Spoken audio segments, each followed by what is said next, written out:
Hey Kevin, Hi, Rich. How you doing? I'm doing very, very well. We are recording on Great. Sunday, the 16th of November, 2015, UK time, and we're going to be talking about what the latest with Tradeogre, plus some really exciting news about PLLD, and we'll look at the price charts for Bitcoin, Ethereum, Pirate Chain, and I thought Zcash as well. Okay. Hmm. It's been interesting. I'm not a fan of Zcash, but No, I'm not a fan of Zcash. It's like what is it? It's a establishment-owned privacy crypto, pseudo privacy, not yeah, real yes, privacy. very pseudo privacy. Yeah.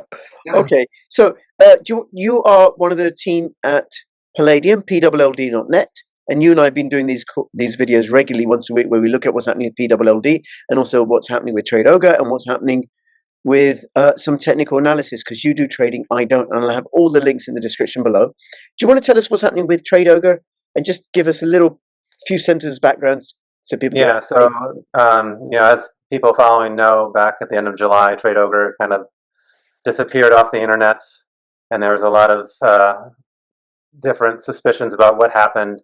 But it was later found out that the Canadian Royal Mounted Police seized the funds.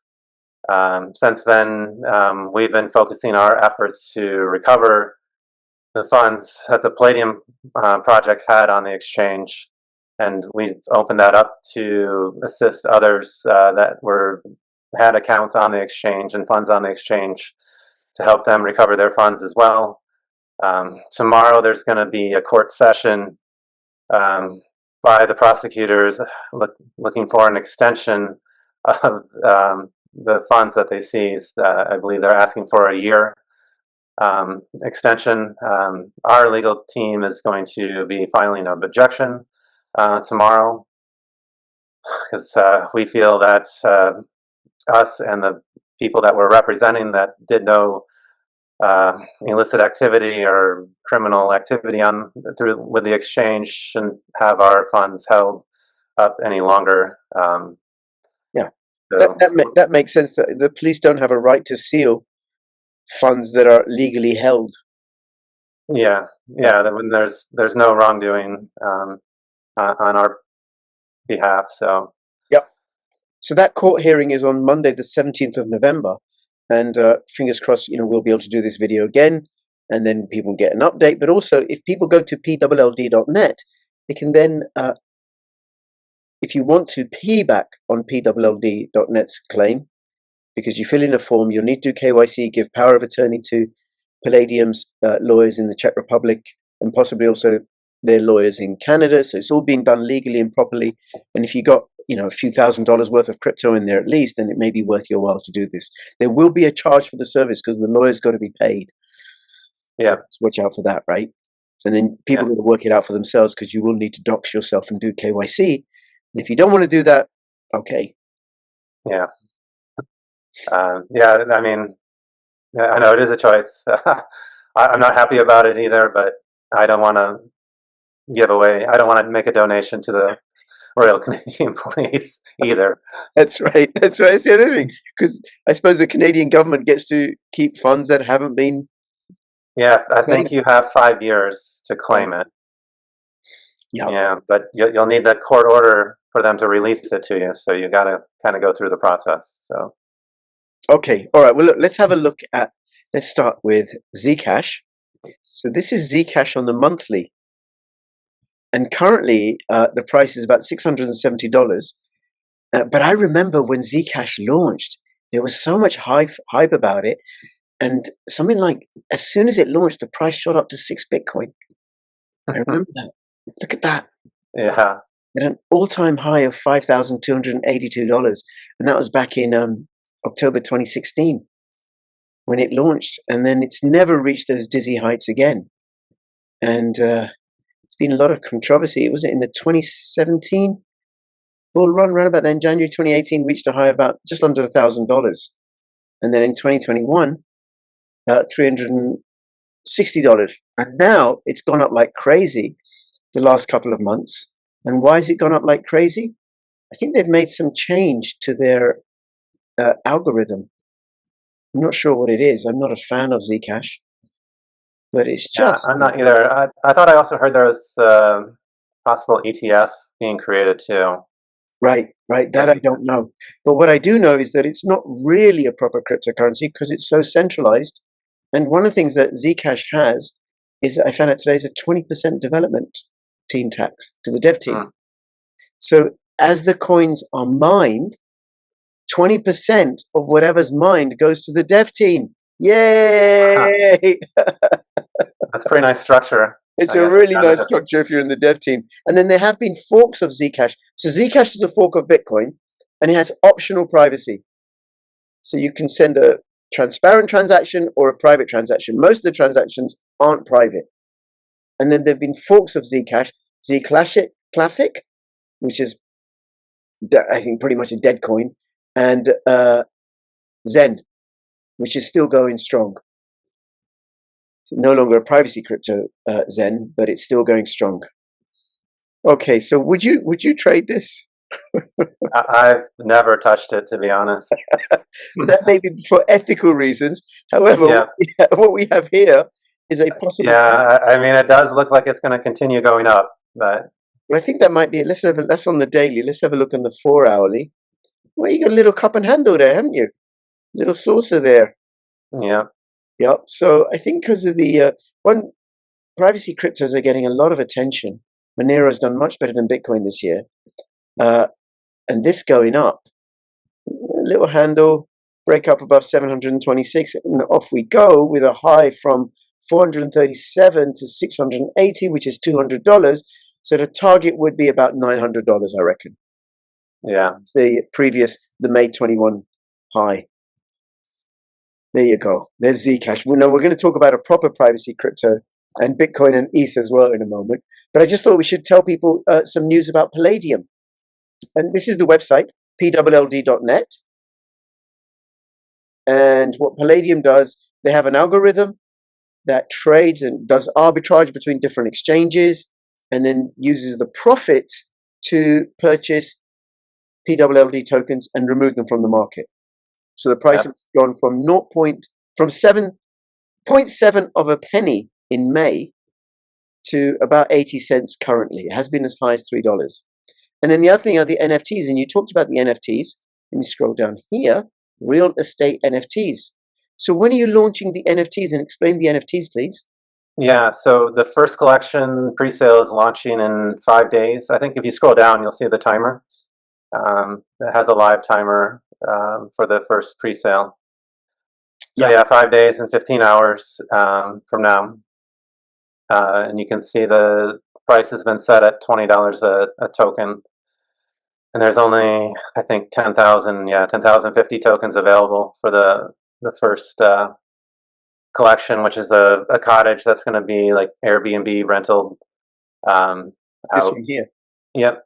Yeah, so that will be completely live before the end of the year. I think it has the launch date on there too, if you scroll back down.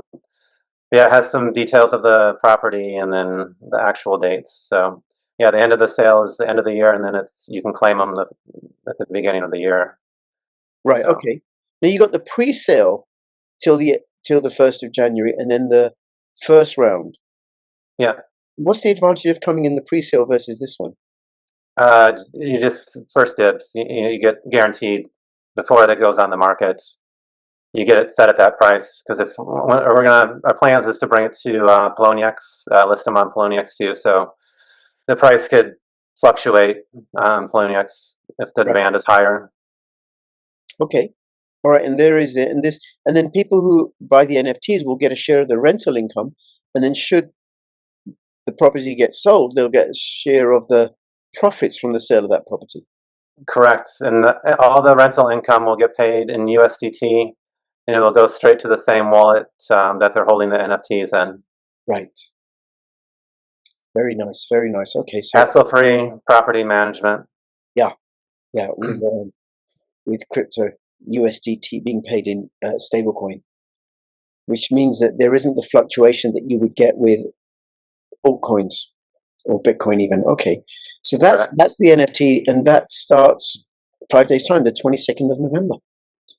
Yeah, very cool, very cool. Okay, so people should check out PLLD.net, but also if you want to piggyback on the back of Palladium's application to get their Palladium tokens returned from Tradeogre, you will find the form somewhere here. And I then think it's under resources. is it under resources? Palladium library. Yeah, down at the bottom. Oh, there it is. Tradeogre case. Yeah, there it is.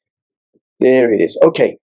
All right. Well, let's have a look at a proper privacy crypto. Well, while we're on Palladium, I can drop some other news. There's been some big changes Oh, in yes. the last couple days Yes. that will be very beneficial to the holders of the token, the native token. We've restructured our tokenomics, and we did a very large burn about 24 to 48 hours ago. Mm-hmm. So, and we're going to make that a regular thing a couple times a year. We'll set up a schedule, and our target is in 4 to 5 years when all our, because we have a fair amount of tokens that are still vested. But the goal is to get the circulating supply in 4 to 5 years down to 30 million tokens. So, okay, so you had 100 million. You've burnt 47 million roughly. So there's over 52 million left, and you're going to get that down to 30 million. Yep. Not 21 million, one token per Bitcoin? Everyone does 21 million. We'll be able to do it. Take the first step towards online privacy. Get NordVPN. Let's have a look. This is CoinGecko, and the Palladium price, according to CoinGecko, is 81.5 cents. And if we scroll down, it tells you the total supply is 100,000, and the maximum supply is 100,000. I know you told me beforehand that CoinGecko haven't updated this yet. So if you go click on, just to check, you click on Etherscan, and then the Etherscan opens up to Palladium, and here you can see the maximum total supply is 52.6 million. And if we scroll down, I'll show you. Here it is.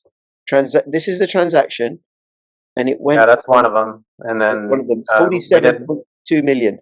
Yeah, we burned the tokens in the treasury, the buyback tokens. I think 2 days prior.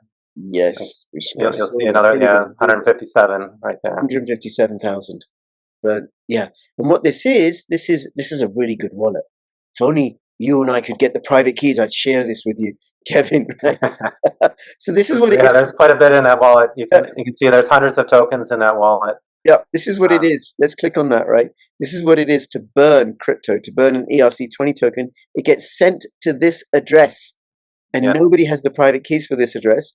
And this address has 14,133 ETH, and it has the ETH value is 43.9 million, and it has tokens valued at 392 million, and you can see them all here. These are all the tokens that have been burnt. OMG, LA token, Veritasium. Oh, somebody's burnt 23 Veritasium. I'm sure that was a mistake. Trust Fund, Pluton, Endorse, whatever happened to Endorse, eh? Humanique, Singles, and so it goes on. Okay, so that is Palladium. Now, Palladium is available on Poloniex and also on Tapbit, and there is a rather large arbitrage. So on Poloniex, it's 42 cents. Yeah. So people could buy a load on Poloniex and then sell it on Tapbit for 84 cents. Now, why would you do that? You make more crypto, but also if enough people do that, because the liquidity is so low, it would actually disappear the arbitrage. Yeah. Right. So then, if enough people do it, then you'd have the prices would be more closely matched on both exchanges. Now, I don't recommend going the other way, like selling it for 84 cents and then going, actually, you sell it for 84 cents and buy it for 40 cents and then go and sell it to Tapbit for 84 cents. Okay, that's rather silly, but there you go. And eventually, as the lowered supply kicks in and demand increases, as more and more people find out about this project, it's going to have an upward pressure on the price, fingers crossed. Now, a real privacy crypto, Pirate Chain. A proper privacy crypto, and this is on. Let's have a look on the monthly. And this launched in August 2018, and proof of work listed May 2019, and did very, very well April 2021. We're just under about $16, and here we got a little bump up on the monthly. And I think if I can just expand this, I think we'd have resistance around about 75 cents on the monthly just here. But this I mean, we're not through November yet. This is uncertainty. Yeah. Yeah. Yeah, we did test the 75-cent level already last week. Yeah. It just didn't hold, so. On the monthly, it didn't hold, right? Let's have a look on the weekly. You and I both like this because this is a proper privacy crypto. Every single transaction is invisible. There's no data on the blockchain. Okay, now as someone who trades, what can you see here, Kevin? It's bouncing off this, which is the 20-day moving average, which is... Yeah, yeah, the red one's the 20-day? Yeah. Or the 10-day? What do you have? 20, 50, okay. 100, and 200. Okay. So it's above all the moving averages on the 10-day, on the 1 day, sorry. Yeah, I mean, it's been holding above the 20-day for the last, this is the daily? Yeah, so like the last 4 or 5 days, it's been holding above there pretty steadily. I would gamble picking up a little bit more right at these levels, and then if it would break down, go pick it up around the, what is that, 40-cent level, the next moving average. Right. This one, no, this one's about 48. I think 50 cents because there's a psychological price as well. The resistance again would be about 82 cents. It reached, so it could go up to 82 cents, and then if it breaks above that and holds, then we're off to the races again. So, yeah, the next level would be $1. Yeah. So that I think is a long-term play, but then I'm one of the crew at Pirate Chain, so I do have a slight bias. This is Monero. Monero's done really well, much better than Bitcoin this year. Doing really, really well, which could be because of the authoritarianism that there is rolling out. This is on the monthly. We have a big cup. That is a multi-month cup there. Looks like it's forming.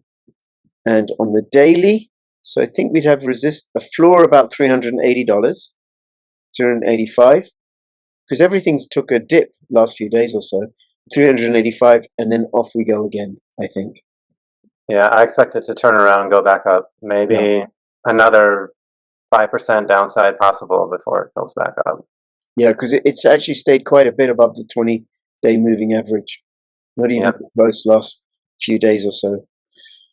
Okay, and then Ethereum, on the monthly, look at that. And that is the 20-month, 3,000. That's it. Just 3,044 in the 20-month. But then it's bounced off. Let's have a look on the weekly. This white one, the orange one, sorry, is the 100 weekly. Let's hope it bounces off that, although it has gone down. It went down here in February 2025. As long as this holds, doesn't close below that on the weekly, and then on the daily, oh dear, it's not good on the daily. Yeah, the trend is definitely down. Yeah. But it is getting almost a little oversold, though, compared to the moving averages. So, yeah. That's good. That's good. I expect a rebound, to maybe 35, 36 at some point in the next couple of days. Yeah, because RSI is very, very oversold, and it's at 32, I think. 32 in the RSI. Okay, which is oversold territory. And then Bitcoin, let's hope that Bitcoin is also oversold. Look at the RSI. Not that oversold, about 53. Okay, so that's in the middle. And that's on the monthly, though. That's on the monthly. And on the weekly, below the 20, below the 50, not yet the 100. So this is not good that it's closed. Well, it hasn't closed yet because the week's not over as we're recording, but it's unlikely to shift up to 100K in the next couple of hours on a Sunday evening. So it looked like we're going to have a close below the weekly, which we haven't had since here, September 2024. Which was, I think we might see more downside with Bitcoin too before it consolidates a little bit and goes back up. But. Yeah, it could go down to 85,000 where the 100 weekly is. Let's have a look on the daily. That is not too good. Where might we have support on the daily? Back here at 93,500. Yeah. Not much support. And then again here about 85,000 again. Okay, so if people are into shorting, you could do that. Not investment advice. And don't put in any more than you can afford to lose. That's always the best advice. That's right, always the best advice. Kevin, anything else you want to say before we finish up? No, I think that's pretty good for this week. All right. Well, listen, thank you so much. And people can find, I'll have your links in the description below. and see you all soon. All the best. Bye-bye. Bye.